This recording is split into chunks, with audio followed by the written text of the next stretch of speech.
विद्यार्थी मित्रांनो, आज आपण या व्हिडिओमध्ये शतमानात रूपांतर करा हा भाग पाहणार आहोत. सर्व स्पर्धा परीक्षेसाठी हा भाग खूप महत्वाचा आहे.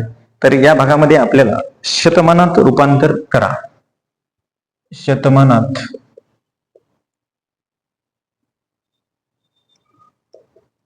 रूपांतर करा हा भाग पाहायचा आहे. तर हा भाग आपल्याला परीक्षेच्या दृष्टीने खूप महत्वाचा आहे आणि यावर आधारित आपल्याला प्रश्न विचारले जातात. तर यासाठी आपल्याला आपण अगोदर समजून घेऊ की पहिला प्रश्न कशा टाईपचे प्रश्न येतात. जर समजा आपल्याला असं दिलेलं असेल की 45/50 चे शतमानात रूपांतर करा, शतमानात रूपांतर करा. तर आपल्याला उत्तरामध्ये काय करायचे आहे की दिलेला भाग 45/50 आणि शतमान म्हणजेच काय असतं, हे 100 असतं आणि आपल्याला टक्केवारीमध्ये त्याचं रूपांतर करायचं आहे, म्हणून गुणिले इथे आपल्याला 100 घ्यायचे. मग 50 एक 50, 50 दोन्ही 100. आता उरलेला भाग आपल्याकडे 45 गुणिले 2 म्हणजेच 90% असं आपलं उत्तर आलेलं आहे.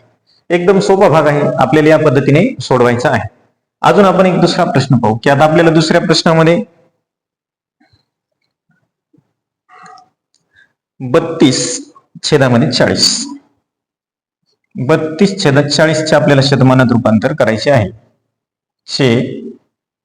शतमानात रूपांतर करा. तर हाही प्रश्न आपल्याला त्याच पद्धतीने 32/40 गुणिले 100, 1 0 आपण कॅन्सल करू.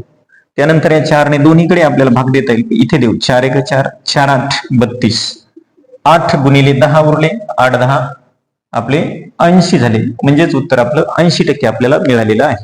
अशा पद्धतीने आपल्याला सोडवायचे असतात. अजून आपण काही प्रश्न यावर बघू.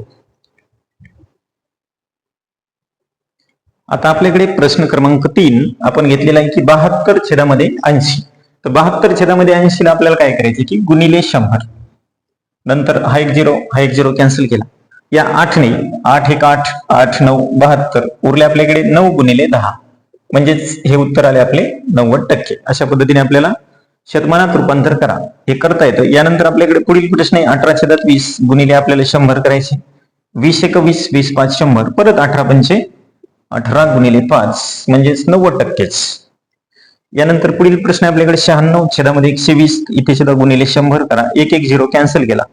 12 1 12, 12 8 96 म्हणजे 8 गुणिले 10, 8 10 80% उत्तर आपल्याला मिळालेलं आहे. एकदम सिंपल पद्धतीने आपल्याला हे सोडवता येतात. यानंतर आपल्याकडे 78/120, इथे गुणिले आपल्याला 100च लिहायचे. हा 1 आणि हा 1 0 आपण कॅन्सल केला.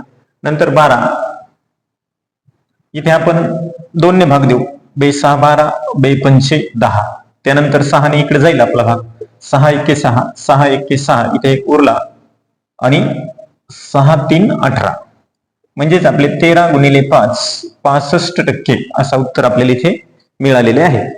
यानंतर आपला प्रश्न क्रमांक 7 आहे 56/70 गुणिले आपल्याला 100 घ्यायचे. 1 1 0 कॅन्सल करायचा. इथे 7 1 7, 7 8 56, 8 गुणिले 10, 8 10 80%. अशाच पद्धतीने आपण प्रश्न क्रमांक 8 45/60, इथे सुद्धा गुणिले आपण 100 घेऊ आणि 1 1 0 कॅन्सल केला. इथे आपण 2 ने भाग देऊ.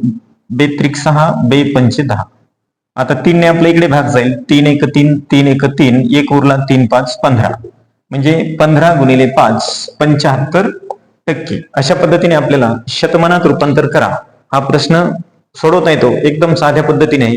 यासाठी तुम्हाला आता आपण 2 प्रश्न तुमच्यासाठी इथे देत आहे, तर ते सोडून त्याची उत्तर आपल्याला कमेंट मध्ये द्यायची आहेत. तुमच्यासाठी प्रश्न क्रमांक 9 63/70, त्याच्यानंतर एक तुमच्यासाठीच पुढील प्रश्न 64/100. अजून पुढील प्रश्न 27/30 आणि लास्ट 150/200. तर हे 4 प्रश्नाची उत्तरे तुम्हाला कमेंट मध्ये द्यायची आहेत. आणि शतमानात रूपांतर करा. अशा पद्धतीने आपल्याला एकदम सोप्या पद्धतीने सोडवता येतो. तर व्हिडिओ आवडल्यास व्हिडिओला लाईक करायला, शेअर करायला आणि मित्रांना चॅनलला सबस्क्राईब करायला विसरू नका, जेणेकरून नवनवीन व्हिडिओ तुमच्यापर्यंत यायला मदत होईल. तर आज या उर्वरित 4 प्रश्नाची उत्तरे कमेंटमध्ये द्यायची आहेत. तोपर्यंत धन्यवाद.